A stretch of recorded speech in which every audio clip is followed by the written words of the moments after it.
What's going on, YouTube? Welcome back to the channel. I'm Coach Black, your internet, relationship, and breakup coach. Today's topic, the 5 stages your ex goes through after a breakup and all of the characteristics. This video is perhaps the most important video for this channel, so I want you to bookmark it, save it, so that you are completely aware about what stage your ex might be at when you're doing no contact. The very beautiful thing about understanding the psychology of relationships and breakups is that you kind of have a roadmap. You have an internal understanding of the journey your ex must take to come back to you. And in that, you actually have an advantage over your ex. Your ex is almost like an alien. Picture being dropped on planet Earth for the very first time and not being aware of the culture, the norm, even something as simple as the seasons. So the first time you experience summer and you get that glowing ray of the sun and sometimes the heat, maybe humidity, depending on what part of the world you're at, right? And then you progress from that into fall and then winter. This is how your ex's journey is going to be. There's a lot of different phases and stages. Some parts, they're going to be having a wonderful time basking in the sunlight, right? Doing well. While as the breakup progresses and continues, there will be a time that they will experience winter, right? Where there's no fruit, the plants aren't growing, things might stagnate a little bit, or at least appear to do so. And so because your ex doesn't have the roadmap, like I said, you have an advantage. So this video is going to be very critical for you. So make sure you watch to the end and also like this video if you appreciate the content. I appreciate you for doing so. Now, stage number 1 is called the relief stage. Now, if you've watched this channel and many other relationship or breakup type channels, you may be aware of what's called the relief stage, but it's very important that you know this is the initial stage that your ex goes through when they break up with you. Now, think about relief in the most simplest term of the word, right? You've been experiencing some kind of hardship, maybe some kind of difficulty, right? Picture carrying a large boulder on your back and someone removes that boulder in an instant. You feel that rush of relief and calm because someone has taken that heavy load off of your back or off of your chest. This is what your ex feels like when they initially break up with you. Now, for some people, this might be difficult to understand because you feel like they should be hurt. They should be feeling the things that you are feeling, but unfortunately, this is not how breakup dynamics work. Why?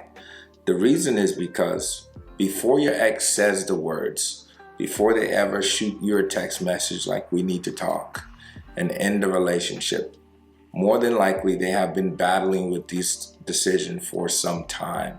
People don't typically just wake up in the morning and say, hey, I'm going to break up with this person. There's probably been some kind of internal battle, kind of weighing the pros and cons of the relationship.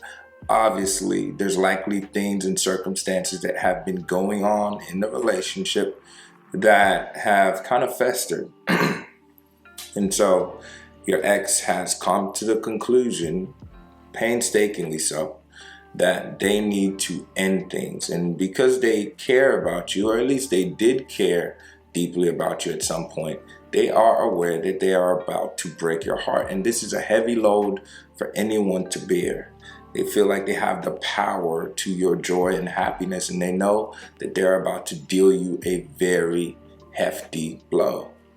It's almost like if you've worked at a company and you're a manager and you have to fire someone and you have to lay off someone, even though you're probably going to do it because this is your job, you understand that you're affecting another human being's livelihood, their happiness. So this isn't something that people do with joy and happiness in the moment. It's difficult. But you best believe that once they get done with that phase, once they break up with you, once they say the words and they walk out of that room and they pack their stuff and they go on their way, there's a sense of relief. They just accomplished this difficult task, this thing that they've probably been thinking about for weeks, maybe months. Okay, so usually the relief stage is marked by celebration. Whatever that may look like, it varies from person to person, but this is where you may see your ex fall into old patterns. Maybe they're partying all the time, they're going to the clubs, they're posting stories and taking vacations and trips with their friends. For some of them, they rush into a new relationship, seeking that dopamine high, seeking that excitement of a new passion or a new love. Okay, these are things that should be expected. And as much as it might hurt you, understand that this is part of your ex's breakup journey and process. And most times, just like the seasons change, your ex's journey or their path will come through the initial stages and they will move on to the next stage. So the relief stage is not going to last forever. It will vary from person to person, but it's not going to last more than a couple of months. Phase number 2 is called curiosity. See, the important thing about the breakup for the dumper is that when you walk away from someone, there is a sort of internal belief that you are attractive.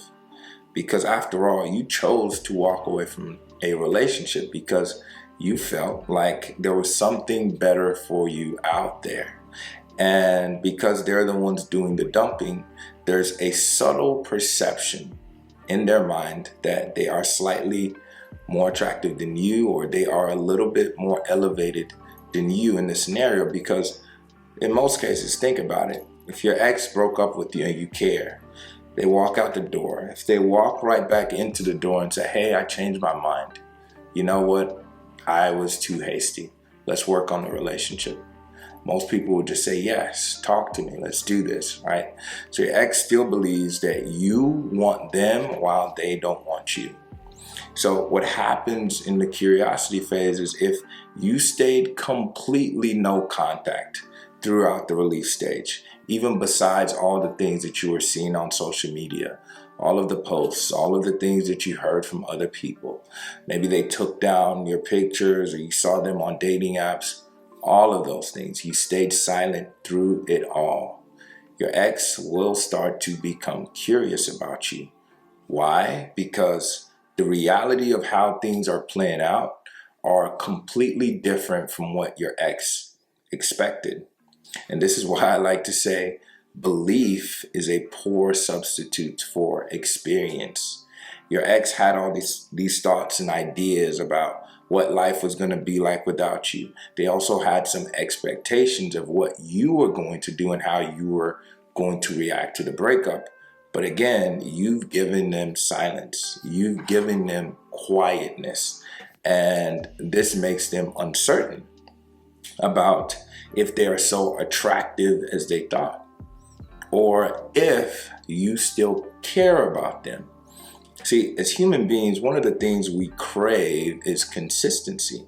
We look for patterns in people and places so that we don't have to go through the hard toll of every time getting used to a new environment. We figure out the patterns and we act accordingly. That way we can conserve the most amount of energy. So consistency in behaviors creates order. Think about if you worked at an office and every day you went to your job, you had a new manager, there was a new CEO, right? You had a new coworker and things kept changing. It would be total chaos and disorder. Okay, so as human beings, we always look for patterns because patterns make things efficient. And so when you change your patterns and your behavior, all of a sudden you're kind of causing disorder in your ex's life. They want things to go back to normal, at least just for their own emotional stability, so they feel better, okay? So a lot of times they will become curious because they want to figure out what's changed. Why are you acting differently? Why aren't you doing what they expected you to do? So the curiosity phase is typically marked with things like them watching your social media stories or talking to mutual friends and people about you to kind of see where you've been, how you're doing, how you're handling the breakup, why you haven't said anything to them. Now, sometimes the curiosity phase, they may send you a text, but remember, those first couple of texts is usually your ex is trying to figure out where you stand. They're a little bit curious. So sometimes it will be breadcrumbs, so you have to be prepared. Having that air of indifference and not being so desperate and hooked on getting your ex back is the best place you can always be coming from. And that will cause them to be more attracted to you. Number 3 is worry and fear. Now, this is, I would say, the most critical part of your ex's breakup journey, and I'll tell you why. See, until your ex is worried, like truthfully fearful of losing you, you will never get them back. And I will say, think about this breakup journey that your ex is going through like a ladder, okay? So at the bottom, right, they start with the relief, and they go into curiosity, and they go into worry. I would say until you get to the worry and fear phase, you will never get your ex back. So if you're still doing things and contacting them and doing things that sends them back into relief and sends them back down that ladder, you will never get to the quote unquote promised land, okay? It's very important. So when you've been indifferent, when you've been in no contact and you've not been saying anything, now your ex realizes that maybe they took you for granted, and maybe if they wanted you back, they couldn't get you back. But remember, you were the source of your ex's joy a lot of times. You were the source of their love, happiness. All the things that they started to take for granted have all of a sudden become a necessity. Have you ever seen a plant, like a small plant that you have in a little vase or something, and you plant it or you sit it by the window, and you notice that over time the plant starts to lean into the window, or to be more specific, into the direction of the sunlight. Okay, and these are the same types of things that you will start to see if your ex is fearful, if they're worried. They will start to lean more into you because they're seeking all of those critical things that you gave them during the relationship that they have realized is vital for their survival, at least for their emotional happiness and stability. See, if they care and they are all of a sudden deprived of the nutrients and everything that you offer, they will start to do more. They will start to take more action to get you back. This is where I say they would lean into you. So you need to pay attention for these types of signs. They may start to contact you more. This is where you might get more consistent texts or phone calls. They may start to set dates with you or ask to see you, to talk, to get together. Now, sometimes them leaning into you may look like pressure. You might start to get your ex being angry or upset because remember, they're trying to restore the order. They want things to go back to normal, even if it's just for their own selfish emotional reasons. They want you back in a place where they know that they are safe and they could get you back if they really wanted to. Obviously, you still need to stay in no contact. You still need to be indifferent. You still need to be moving slowly and allowing them to go through that emotional struggle as they try to earn back your time, your love, and your affection. Step number 4 is called doubt. This is where your ex is starting to weigh all the pros and cons of being broken up with you. Now they've had some time of being single or being without you. Maybe they went into a rebound and it didn't work out, or they're in the rebound and they're starting to compare you to this new person and they're not exactly happy, and they start to doubt their decision. Did I choose the wrong person? Did I take the wrong path?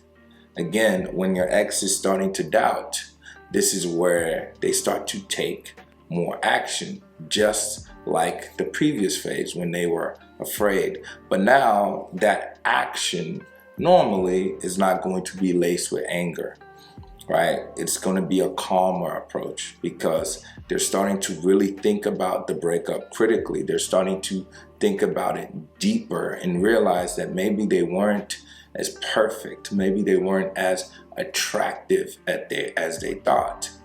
And maybe because you've been acting confident, you've been working on yourself, you're not so desperate, maybe their life would be better off without you. And now all of a sudden you start to get better and better offers from them. Okay, so if in the previous stages maybe your ex didn't agree to meet, but you stood your ground, you didn't really respond to the breadcrumbs, and in moments that were needed you might have pushed them away because you noticed that they were not as attracted or they weren't putting in enough effort and they were still trying to drag you along. So you push them away and you show that your life is perfectly fine without them. And again, that doubt is going to lead to more, but this time better action. Okay, not a lot of anger. All right, it's going to be more positive because they're trying to be on your good side, and that's a good place you want them to be. Now let me say this, some people will get their ex back before their ex goes through all of these steps, because maybe when your ex is in the worry phase, you start to interact, but the interactions move in a seamless, natural way, and you guys might be fixing the relationship before they go all the way down to the last step, which I'll talk about, which is regret. This is when your ex knows for sure that they made a mistake. This is where your ex knows that now they might have lost you completely. And this is why also sometimes moving on totally, when you actually stop caring about your ex and in some cases you don't want them back, this is where you start to see some of the most outlandish and drastic behaviors coming from the person that walked away. Maybe now they are the ones literally begging you. Okay, it's difficult to act like you've moved on if you haven't really moved on. Okay, sometimes you have to do the best you can, but some of the people who actually don't want their ex back, they'll tell you they get some of the, most changed behaviors from their ex, trying to court them back, trying to win them back. Because when your ex truly feels like they may have lost you permanently, is when they start to beg and plead and chase and try to convince you to take them back. Right? And now the decision is up to you, whether you want to walk away permanently or you want to give this relationship another chance. But the most critical thing is that now you have more of the leverage and you get to decide if your ex has done enough work or if they do deserve to be back in a relationship with you. And that's a great place to be. But anyway, if you enjoyed this video, make sure you go ahead and like it right now. I appreciate you for doing so. It really costs you nothing, but it's a free way to support the channel. So I appreciate you for doing so. If you want to make a donation, you can send a super thanks in proportion to the value that you got from this video. And I appreciate you again for supporting. If you want to talk to me one-on-one, the quickest way to do so is to click the first link in description and you can book a one-on-one coaching session and we can talk about your situation, what you're going through, and what other questions you might have. If you want to share your experience throughout your breakup journey and what phase you think your ex might be at, go ahead and comment down in the comment section below. And I appreciate you for doing so. Thanks again for watching. I'll catch you in the next video. Peace.